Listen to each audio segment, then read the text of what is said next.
नमस्कार, news hub में आपका स्वागत है। आज हम न्यूज़ हब के एक नए एपिसोड खबर खंडहर से।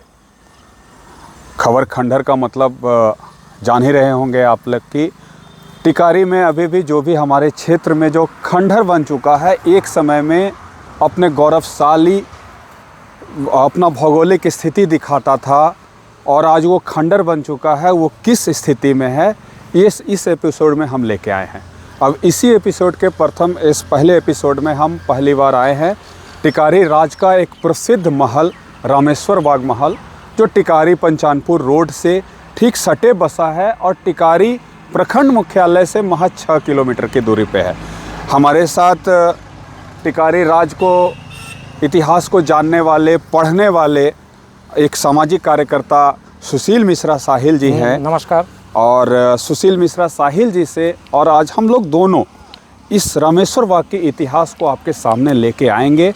कैसा था रामेश्वर बाग और अब क्या है, वर्तमान और अतीत के बीच में अब क्या हो चुका है, इसकी जानकारी लेंगे। आइए हम आपको लेकर चलते हैं। अब हम पहुंच चुके हैं रामेश्वर बाग का वो गौरवशाली महल, भव्य महल, जिसे महारानी रामेश्वरी कुंवर ने बनाया था। हम बाकी चीज़ों को विस्तार से जानेंगे, उसके पहले हम आपको एक बड़ा ही आकर्षक चीज़ दिखाना चाहते हैं। आप सबसे ऊपर में देखेंगे अभी भी लिखा हुआ वो अंकित है श्री रामेश्वर बाग, जो सीमेंट तो उस समय होगा नहीं, चूना पत्थर से ही है, लेकिन अभी भी वो वर्तमान में उसकी अभी वो पढ़ सकते हैं। और ये मुख्य प्रवेश था क्या सुशील सर? ये मुख्य प्रवेश था। और ये रामेश्वर बाग की जहाँ तक बात है तो वो आज जो अब बदल कर रामेश्वर बाग में तब्दील हो चुका है शब्दावली, मुख्य रूप से रामेश्वर बाग ही था। और ये इतिहास भली भांति इधर के लोग तो जानते हैं, जो नहीं जानते हैं वो ये इतिहास जुड़ता है टिकारी के मुख्य जो जगजाहिर रहे, मगध का प्रसिद्ध राज रहा टिकारी राज से जिसके अंतिम शासक महाराजा गोपाल शरण सिंह भी रहे। हाँ, सही बात है। और ये जब 7 आने और 9 आने में बदला टिकारी राज, तो उसके बाद प्रथम जो राजा हुए 7 आने का मोद नारायण सिंह अपने पुत्र रण बहादुर सिंह की पत्नी रामेश्वरी कुंवर बनी और उन्होंने इस बाग का, इस भव्य अट्टालिकाओं का निर्माण करवाया था। और बाकी तो आप जानते हैं। ये सर निर्माण अगर हम जानेंगे तो रामेश्वरी कुंवर जैसा इतिहास में भी हम लोगों को मिलता है, पढ़ते हैं जो तो पता चलता है कि रामेश्वरी कुंवर ने ये अपने मतलब शांति के लिए, अपने आवासन के लिए महल बिल्कुल सही। देखिए, आप शब्दावली से पकड़ सकते हैं कि बाग का मतलब ही होता है एक ऐसा नितांत जगह, ऐसा खूबसूरत जगह जहाँ पर मानसिक सुकून को प्राप्त किया जा सके, मानसिक शांति को प्राप्त किया जा सके। तो जब 7 आने और 9 आने में बंटवारा हुआ तो रानी ने शुरुआत में सोचा हुआ कि आराम के लिए जगह मैं बनवाऊं। नहीं, और चूंकि रानी का बैकग्राउंड भी जो था सर, वो सेवतर स्टेट की राजकुमारी रह चुकी थी। अच्छा। तो रण बहादुर सिंह से उनका विवाह हुआ। सेवतर स्टेट की वो राजकुमारी, मतलब वो भी एक राजघराने से आती थी, तो उनको भी मालूम था कि राज कैसे चलाया जाता है और शासन कैसे किया जाता है। आइए सर, हम आपको अंदर भी लेके चलते हैं। अंदर भी कई चीजें, रोचक चीजें अभी भी आपको जानकारी मिलेंगी। ये जो दरवाजा देखिए, दरवाजा की ऊंचाई आप देखिए, ये आप एक मनोविज्ञान को समझ सकते हैं। अगर आप घर का दरवाजा बनाते हैं तो अमूमन 7 फीट के बनाते हैं, लेकिन ये संकेत होता है, अगर इतिहास को बारीकी से जो अध्ययन करते हैं वो जानते हैं कि इतना बड़ा गेट का क्या मतलब था। ऐसा नहीं था कि उस जमाने में 12 फीट के आदमी होते थे, ज़्यादा तो है नहीं कालखंड। 17वीं सदी 18वीं सदी के आसपास का कालखंड 15वीं सदी से शुरू होता। तो ऐसा नहीं कि 8 फीट 10 फीट के आदमी होते थे, लेकिन ये जो गेट, भव्य गेट जो बनाए जाते थे, एक तरह से भव्यता को, बाग की, महल की भव्यता को दिखाता है। तो ये अभी भी देखिए कि चौखट और चौखट के साथ एक दरवाजा देखिए अभी मौजूद है। एक कहीं ना कहीं सागौन या शीशम का लकड़ी की खासियत देखिए कि उस समय क्या दीर्घकालिक सोच के साथ बनाया जाता होगा कि ये कितना लॉन्ग टर्म चलेगा। क्या सुशील? देखिए, ये भी एक, आप केवल इसको दरवाजा के रूप में नहीं जानिए, ये दरवाजा एक दुर्ग का काम करता था। मजबूत दरवाजे जो होते थे दुश्मनों से रक्षा करने के लिए भी होते थे। हो सकता है अटैक हो, बारूदी हमला हो, या तरह तरह के भी हमले हो सकते थे इस पर, लेकिन आज भी जो यथास्थिति में है, इतनी मजबूती के साथ, ये मानना पड़ेगा कि ये कितने सख्त लकड़ी से बना हुआ है। अफसोस सर कि इसका संरक्षण ना हमारी पीढ़ी कर सकी, ना हमारे आगे पहले वाली पीढ़ी कर सकी, ये अफसोस है। देखिए हम लोग सहेजने में नाकाम रहे हैं बहुत सारी चीज़ों को अपने इधर से रास्ता है सर, आइए। देखिए अब तो खैर लोगों के लिए ये मतलब अजीब सा जैसा चीज़ बन गया है कि यहाँ पे अब बताने वाले भी लोग नहीं मिलते हैं कि रामेश्वर बाग क्या होता है। तो बड़ा हम संक्षिप्त में एक जानकारी देते हैं कि टिकारी राज को हम लोग जानते हैं कि 7 आना और 9 आना में, जैसे हर परिवार में बंटवारा होता है, तो वैसे ही टिकारी राज का बंटवारा हुआ था 7 आना और 9 आना में। तो 7 आना को दे दिया, वो राज दे दिया गया मोद नारायण सिंह जी को। अब चूंकि मोद नारायण सिंह 7 आना का राज का संभालने लगे और ये 7 आना में ही इसकी संपत्ति थी।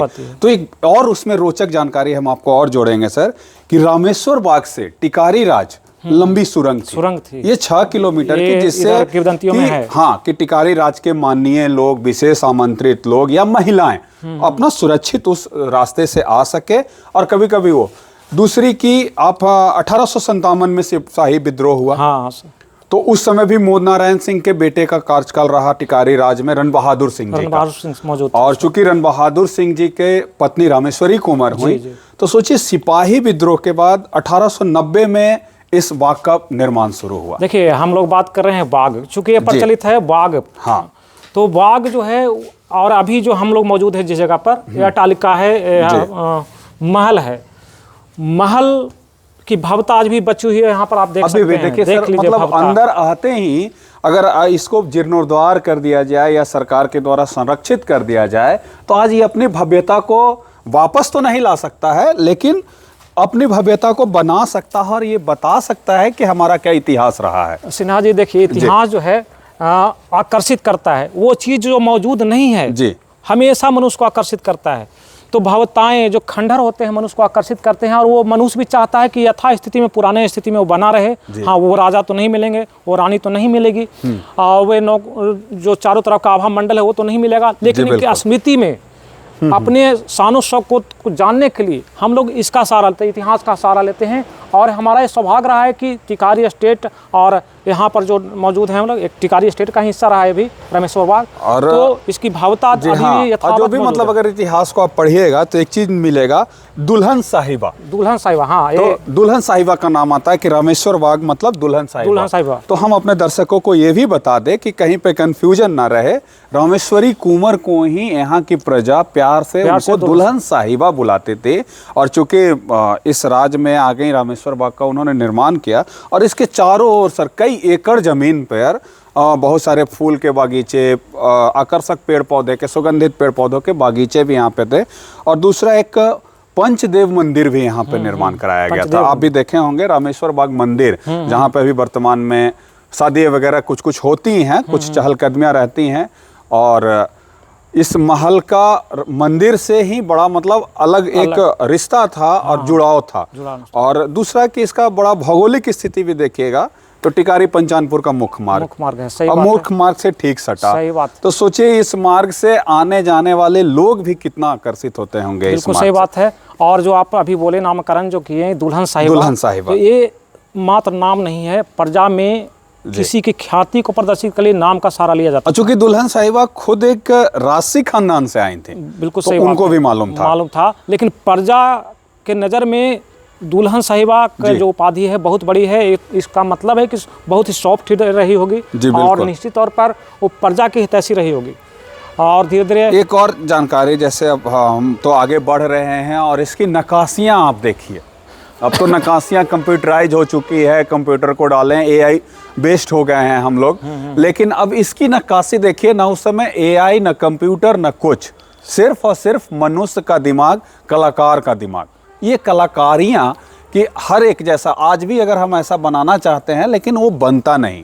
बिल्कुल सही बात है। लेकिन इसकी कलाकारी देखिए कि किस तरह से ये महल का बनावट, काफ़ी छोटा महल, लेकिन महल का बनावट ही अपनी भव्यता को बता रहा है कि एक समय था वो 1890 से 1926 तक कि रामेश्वर बाग पूरे टिकारी ही नहीं पूरे मगध में प्रसिद्ध था। ये देखिए जो जिसके बारे में कहा जाता है, देखिए आप सोच सज्जा है, लाल लाल आपको नजर आते होंगे, तो ये आप अगर उस समय के इतिहास को जानते हैं तो ये सब वनस्पतियों के द्वारा बनाए गए कलर हैं। जी हाँ, ऐसा नहीं कि बिल्कुल, हाँ, वो artificial मतलब कलर, केमिकल वाला नहीं, केमिकल वाला अभी कलर जो नहीं है। आया है कि और जी। आज भी मौजूद है। सोच लीजिए कि 1826 तक रहा, पूरी तरह से मौजूद, अच्छी तरह से मौजूद था ये महल। और उसके बाद हम लोग आज लगभग 99 साल, बिल्कुल बिल्कुल सर, 100 साल लगभग होने को है, उसके बाद भी और आए फिर हैं। भी हाँ, अभी भी धूप, वर्षा या अन्य चीज़ों से बचा हुआ है।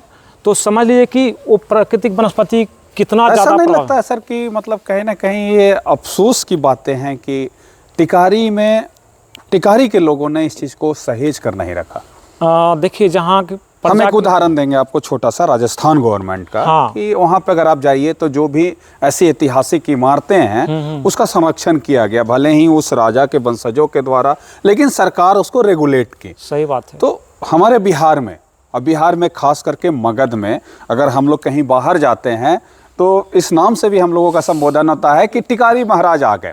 देखिए, 2 कारण है इसका। जी। राजस्थान के जहाँ तक जिक्र है तो राजस्थान में आज भी शाही, जी हाँ, खानदान जीवित हाँ, है। शाही और संस्कृति अभी भी टिकारी है। में कैप्टन गोपाल शरण के बाद वो खानदान खत्म रहे हैं, तरह तरह के संबंधी रहे हैं, लेकिन असली जो वारिस होते हैं उसका अटैचमेंट और अन्य जो वारिस होते हैं, अन्य तरह के जुड़ाव रखने वाले सगे संबंधी जी। होते हैं, वो उतना महत्व नहीं रख पाते। आइए ना सर, आपको एक बार, आइए हम अपने दर्शकों को एक बार महल के अंदर भी इस खंडहर नुमा में और खबर खंडहर से तो दिखाएंगे, तो खंडहर का जिक्र हम जरूर करेंगे कि आखिर इसमें हम खबर क्यों लेकर आए, इसकी क्या विशेषता है। अब तक आपको भी समझ में आ गया होगा कि रामेश्वर बाग की क्या खासियत है और कितना भव्य है। आज भी बहुत सारे लोग टिकारी को नहीं देखे होंगे। टिकारी में हम लोग अभी भी जानते हैं कि टिकारी का शीश महल है, यहाँ पे नाच घर था, लेकिन रामेश्वर बाग को अभी भी हम लोग इस हिसाब से नज़रअंदाज कर रहे हैं।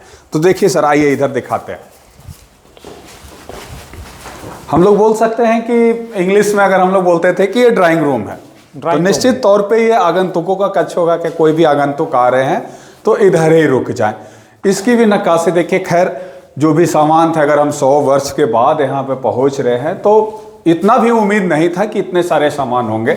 अभी आप टिकारी राज के किला में चले जाइए तो ये सब आपको लोहा भी नहीं दिखेगा, अब नहीं मिल पा रहा है। लेकिन उस समय देखिए इतनी सारी कुंडियां, इसका मतलब कहीं ना कहीं इसमें झालर लगता होगा, लाइटिंग होती होगी, या कुछ ना कुछ इसके साज सज्जा की व्यवस्था होती होगी इसमें। टिकारी राज के बारे में भी कहा जाता है कि जिस जमाने में भारत में बिजली नहीं थी, उस जमाने में टिकारी स्टेट में बिजली उपलब्ध होती थी। जी हाँ, आप जी बिल्कुल, भी बहुत महत्वपूर्ण चीज़ हाँ। है।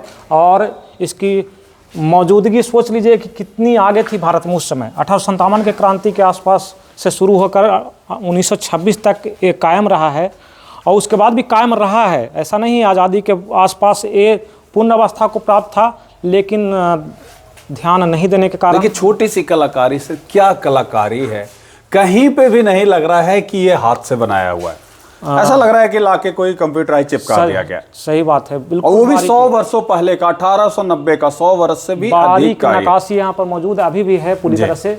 और अगर अभी भी जितना हिस्सा बचा है सहेजा जाए तो निश्चित तौर पर ये बहुत बड़ी उपलब्धि होगी, एक निशानी के तौर पर। यहाँ शादी की अंगूठी लोग 100 वर्ष तक संभाल कर रख लेते हैं। बिल्कुल बिल्कुल सर। शादी का जोड़ा, जो कुर्ता पैजामा या जो भी शेरवानी पहनी जाती है, उसको लास्ट तक बुजुर्ग संभाल कर रखते हैं कि ये मेरा शादी का जोड़ा है। और हमारे सामने, हमारे आंखों के सामने अगर इतना बड़ा विरासत खत्म हो, और हम कहीं ना कहीं लगता है सर कि ये जो महल नुमा ये बनाया गया था, और उसके बाद कहीं ना कहीं जो हम लोग बोलते हैं ना कि सर्वेंट क्वार्टर, या उस तरह का वो लग रहा है कि सिपाही वहाँ पे रहते होंगे, वहाँ पर रसोई होगा, प्राचीर था और अच्छा के लिए वहाँ पर मौजूद होते होंगे, फौज होती होगी वहाँ पे, रसोई रहते होंगे वहाँ पे, दासियां रहती होंगी, दास रहते होंगे वहाँ पे। लेकिन इसकी बनावट से एक प्रसिद्ध शेर है कि खंडहर बता रहा है इमारत बुलंद थी। बिल्कुल समझे, खंडहर खुद बोलते हैं, वो भी 100 वर्ष पहले का खंडहर 100 वर्ष पहले अभी भी बता रहा है कि इमारत कितनी बुलंद रही होगी। अब जरा थोड़ा सा मैं चाहता हूँ कि हिस्टोरिकल पॉइंट ऑफ व्यू से अगर बात की जाए तो देखिए, ईंट वर्गाकार जी आज के ईंटों के बराबर है। तो सोचिए कि उस जमाने में भी ऐसे ईंट मौजूद थे। ऐसे कहा जाता है अगर मगही भाषा में कि गदहिया ईंट, गदहिया। तो किला अंदर टिकारी के राज में आपको किला में मिलता है, गदहिया ईंटा का पतला ईंटे का प्रयोग किया गया। लेकिन यहाँ पर जो ईंट है तो इसका मतलब 1890 के लेकिन उसमें एक और चीज देखिएगा, ईंट है लेकिन यहाँ पे सीमेंट नहीं है। ये चूना हाँ, पत्थर का काम है। ये चूना पत्थर में चूना क्या पत्थर का मिलाया काम जाता है। था, ये भी हाँ, जानते ये हैं। जो मिक्सिंग करके ये बनाया जाता मीठा था, जिसको गुड़ जी, कहते हैं, जी, ठीक है ना, गारा और मीठा का प्रयोग होकर मिक्सर तैयार होता था और चिपकाने के लिए प्रयोग होता दीवारों में। जी। इसकी मजबूती आज भी देखिए अलग मजबूती होती है थी। सर। फिर अब आगे हम लोग बढ़ते हैं दूसरे परिपेक्ष को लेकर। अब यही रामेश्वर बाग के महल के बाद अब हम लोग देखेंगे कि रामेश्वर बाग का मंदिर कितना प्रसिद्ध था। और हम दर्शकों को ये बता दें कि ये थोड़ा सा लगभग मैं कई जो जी, मेरे सहयोगी हैं तो चारों तरफ से छायांकन कर लेगा, देख लें इसको। और कई जगह पे ये फैला है महल और काफ़ी बड़ा जगह पे फैला हुआ है।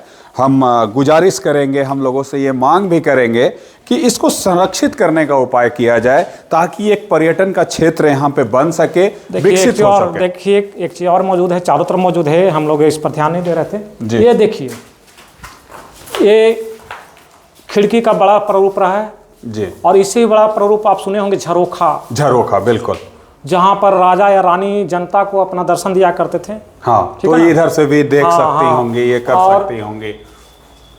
ये जो बड़े बड़े चिन्ह होते हैं विशालता को दर्शाते हैं इतिहास के पॉइंट ऑफ व्यू से। अच्छा। बड़े बड़े दरवाजे, बड़ी बड़ी खिड़कियां, यहाँ तालिकाएं।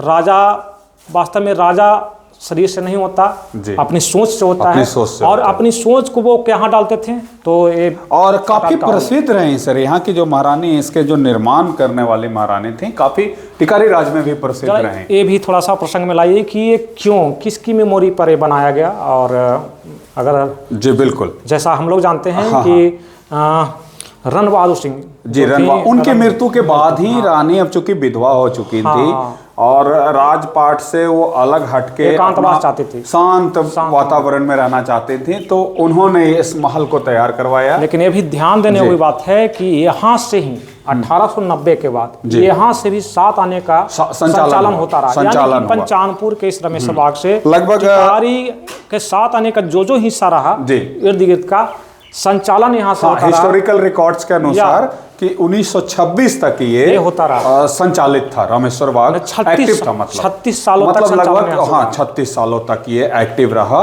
और उसके बाद ये धीरे धीरे कालखंड में ये विस्मृत होता चला गया। तो ये अफसोस की बातें हैं कि किसी ने इसको संभालने की भी थोड़ी सी भी कोशिश नहीं की। चलिए बहुत लंबा चल जाएगा। देखिए, दुल्हन साहिबा का रामेश्वर बाग का हम लोग जिक्र भी कर रहे थे और आपको दिखा भी रहे थे। तो उसी दौरान अब हम देखेंगे कि रामेश्वर बाग के ठीक उत्तर में एक बड़ा सा विशाल तालाब बनाया गया था और तालाब की नक्काशियाँ, तालाब लगभग सर अभी भी आप देखिएगा सुशील सर कि मूल अवस्था में है, मूल अवस्था में है, लेकिन जल विहीन है, जल विहीन हो गए हैं। और बीच में एक स्तूप भी है, स्तूप जैसा बना हुआ है। कहीं ना कहीं वो अपनी आकर्षकता को दिखाता होगा जब ये तालाब जीवंत होगा। सही बात। और इसकी नक्काशी देखिएगा कि तो इसके चारों तरफ ही विन्यास, इसके बनावट तालाब निर्मित है तरीके से अभी भी मौजूद है। यहाँ से देखिए दो सीढ़ियाँ हैं अंदर जाने के लिए और फिर इससे जाते थे। और अभी भी इसका निर्माण काफ़ी मतलब पक्का है, अभी भी महज जीर्णोद्धार की आवश्यकता है इसके। और जी, ये उतरने के लिए और संभवतः सुरंग के जहाँ तक लेकर आता है टिकारी से, जी हाँ बिल्कुल, पंचानपुर तक का जो देखिए एक तरह से आप देखिएगा कि यहाँ पे गुसल खाना टाइप का, कि मतलब तालाब में अगर स्नान ध्यान भी कोई करती होंगे तो अभी का जो वर्तमान का स्विमिंग पूल है और उसके जगह पे ये है कि आप यहाँ पे आराम कर सकते हैं। इस तालाब में आप नहा के स्नान ध्यान करके या फिर यहाँ पे वस्त्र बदलने का जो भी प्रक्रिया आप यहाँ से इसको निहार सकते हैं। पुराने जो इमारतें होती इसकी भी नक्काशी देखिए सर कि एक पत्थर से निर्मित है और नक्काशियाँ कैसे कैसे की गई हैं अभी भी। और अभी भी कई लोहा, भले ही जंग खा गई है लेकिन इसकी मजबूती अभी भी बरकरार है। इसके बाद आइए सर हम आपको लेके चलते हैं, थोड़ा सा ये देख लीजिए कितना गहरा और कितना खूबसूरत अभी भी विन्यास लिए हुए तालाब। हालांकि पंचानपुर का जिस रामेश्वर का तालाब सूख चुका है लेकिन इसका बनावट देखिए पूरी इसके चारों तरफ जो पक्का निर्माण है सर कि वो निर्माण अभी तक टूटा नहीं है। और ये जल स्रोतों की पूर्ति करता था, पर्यावरणीय दृष्टिकोण से भी बहुत महत्वपूर्ण। इसकी आकर्षकता देखिए सर कि टिकारी पंचानपुर से ठीक सटा किनारे इतना बड़ा तालाब। और ये हालांकि अब सूखने के कगार पर है, थोड़ा सा आंतरिक जल बचा हुआ है इसमें, लेकिन विशालता अपने आप में गवाही देता है कि कभी ये जो जगह थी जी। अपने आप में गुलजार। नहीं, और दूसरा देखे सर कि मतलब तालाब और तालाब से ठीक पश्चिम 5 मंदिर का निर्माण किया गया है। देखिए ये जो आप हाँ, जो बोल रहे हैं जी, 5 जी, मंदिर, जी, 5, इसको पंचायतन शैली बोला जाता है। ओके, जी। अगर कला पक्ष के दृष्टिकोण से देखते हैं और जी, मंदिर हाँ। निर्माण की थोड़े सा बारीकी से देखते हैं जी। तो पंचायतन, जी। आज भी अगर हिंदू धर्म की बात करें तो 5 देव, 5 देव, सूर्य भगवान, दुर्गा माँ, विष्णु भगवान, शंकर भगवान, जी। और नहीं तो इसकी एक और खासियत सीख है कि इसमें रामेश्वरी कुंवर मतलब दुल्हन साहिबा ने अच्छा उनकी संभवतः सास लगी, सास, मेरी जहाँ तक जानकारी सास या कोई मतलब उनसे सब उनकी यहाँ पे मूर्ति भी प्रतिमा भी स्थापित मौजूद थी। हाँ, तो ये होता था कि बगल में उन जो होते थे संबंधी या कोई महत्वपूर्ण व्यक्ति, उनकी मूर्ति स्थापित करवाई जाती थी। अब भले ही वो मूर्ति प्रतिमा है नहीं, और स्थानीय लोगों के द्वारा विगत कुछ वर्षों पहले ही यहाँ पे निर्माण कराया गया और इसका जीर्णोद्धार कराया गया था। लेकिन ये जो आप बोल रहे हैं ये पंचायतन शैली यानी 5 मंदिरों का एक समूह बोला जाता था। ये आप देखिएगा सर, इसमें जो जितनी भी प्रतिमाएं आपको दिख रही हैं भगवान की, वो सारी प्रतिमाएं फिर से स्थापित की गई हैं। अच्छा, जो कि हाँ वो चोरी हो चुकी थी। लेकिन देखिए ये देखिए संगमरमर का, ये क्या लगता है आपको कि उस जमाने का रहा होगा कि अब का रहा होगा? ये कितना खूबसूरत है, डायमेंशन अभी भी है। मंदिर का देखिए संगमरमर से पूरा समूल ढांचा यहाँ पर मौजूद है। मंदिर ये लगता है बाद में इसका जीर्णोद्धार किया गया सर, जो भी था यहाँ पे सारा चीज़ जीर्णोद्धार किया गया। और विगत कुछ दिन पहले यहाँ पे भव्य रूप से अखंड कीर्तन यज्ञ वगैरह भी हुआ। अच्छा, और उसके बाद से एक चीज़ें यहाँ पे देखने लगे कि मंदिर परिसर में अभी भी देखेंगे हमारे साथ कितनी सारी महिलाएं भी हैं। हाँ, देखिए जो शादी विवाह या शुभ अवसरों पे भी पहुँचती हैं। आप वैवाहिक लग्न के अवसर पे भी देखेंगे तो यहाँ पे अच्छा खासा भीड़ होता है। लेकिन व्यवस्था के नाम पे, चूँकि ये शिवनगर ग्राम पंचायत का हिस्सा है टिकारी प्रखंड का, तो व्यवस्था के नाम पे यहाँ पे कुछ नहीं है। हाँ, ये एक अफसोस की बात है। चलिए, ध्यान आकर्षण के लिए बहुत ध्यान ऐसा होना चाहिए। अगर जो जिनके भी अधीन है, अगर वो इस बात को सुनेंगे, ध्यान आकर्षित कर रहे होंगे, करेंगे, तो इस पर ध्यान दिया जाए तो निश्चित तौर पर सुशील सर, अब हम खबर खंडर से इस एपिसोड को हम अब यहीं पे समाप्त करते हैं और फिर से अगले एपिसोड में एक और खंडर की जानकारी और गौरवशाली इतिहास आपके सामने ऐसी चीज़ें आने वाली है खबर खंडर की तरफ से कि आप चौंक जाएंगे और नए प्रारूप, नए विशेष उपलब्धियों के साथ फिर पुनः हम लोग मिलेंगे। धन्यवाद। तब तक के लिए सभी को शुभकामना।